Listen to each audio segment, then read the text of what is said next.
You've learned how on-chain cross-border payments work. Now you need to choose the right partners.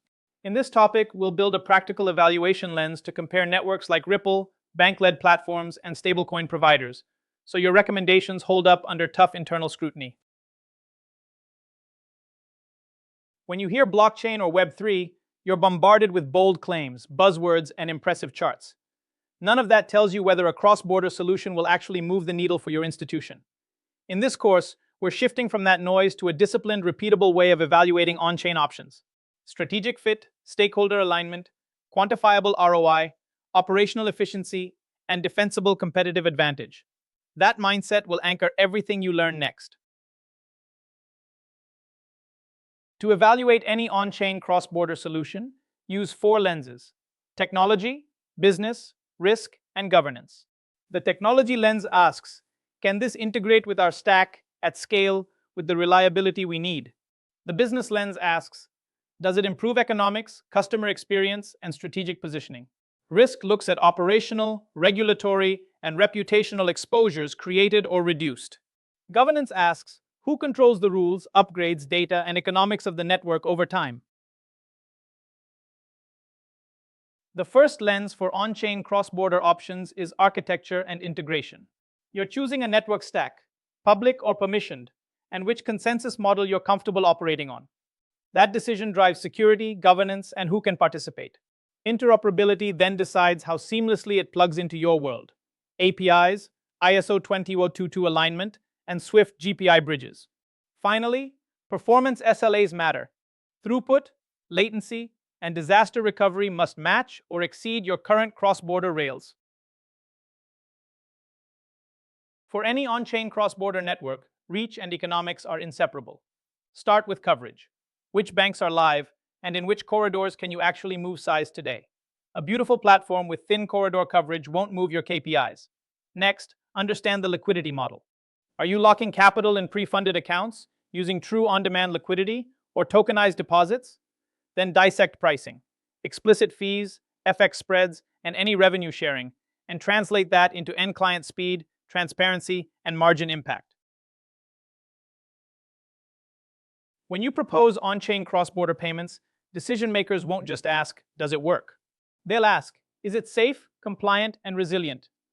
Regulatory and operational defense is the umbrella for those concerns.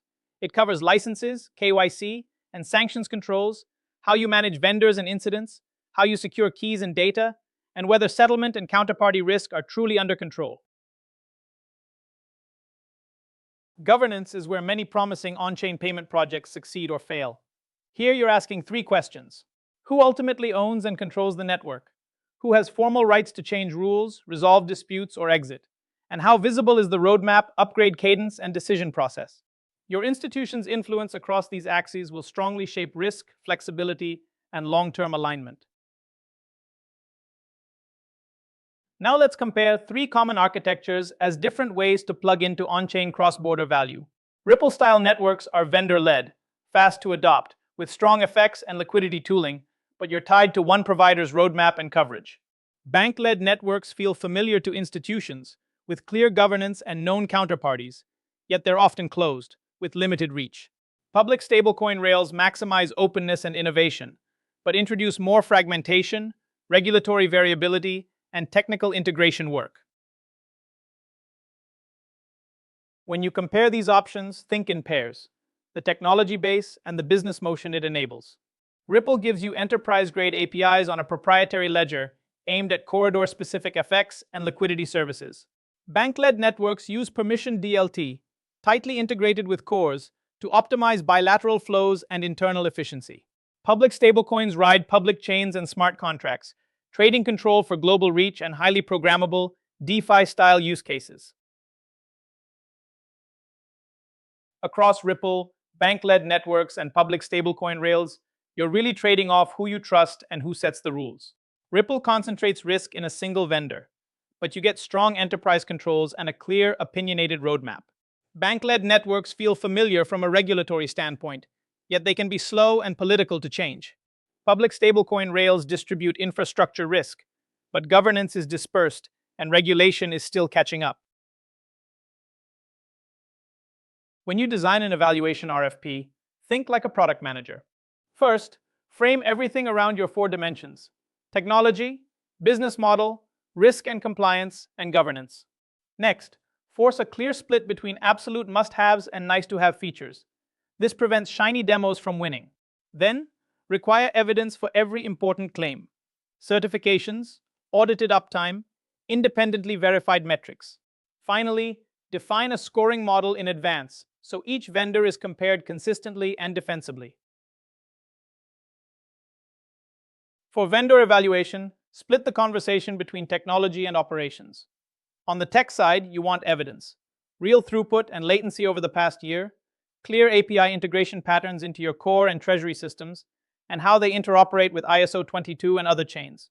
On the operations side, push on incident management and escalation, disaster recovery, RTO and RPO, and how releases, testing, and rollbacks are governed in production. In due diligence on an on-chain payments vendor, treat compliance and commercials as two separate work streams. For compliance, confirm they're actually licensed where you'll operate. Walk through their KYC, AML, and sanctions flows step by step, and ask for evidence of settlement finality and security certifications. On the commercial front, decompose one-off implementation fees from per-transaction pricing, negotiate realistic volume and term commitments, and lock down IP, exit, and termination rights. Now, treat Global Chain Pay as a real RFP on your desk. First, score it from 1 to 5 on technology, business fit, risk, and governance, using the framework we built earlier. Then, force a trade-off. Name your top 3 concerns and your top 3 advantages, and be specific. Finally, draft 5 follow-up questions you would send the vendor, aiming for questions that reveal hidden assumptions, dependencies, or deal breakers. Being the internal champion means turning everything you've learned into motion.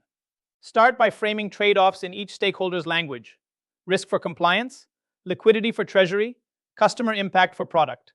Then propose clear phases: discovery, EOC, risk review, limited rollout, and scale, with success metrics for each. Finally, keep a living dossier of vendors, corridors, and assumptions so your institution can move quickly when the timing is right.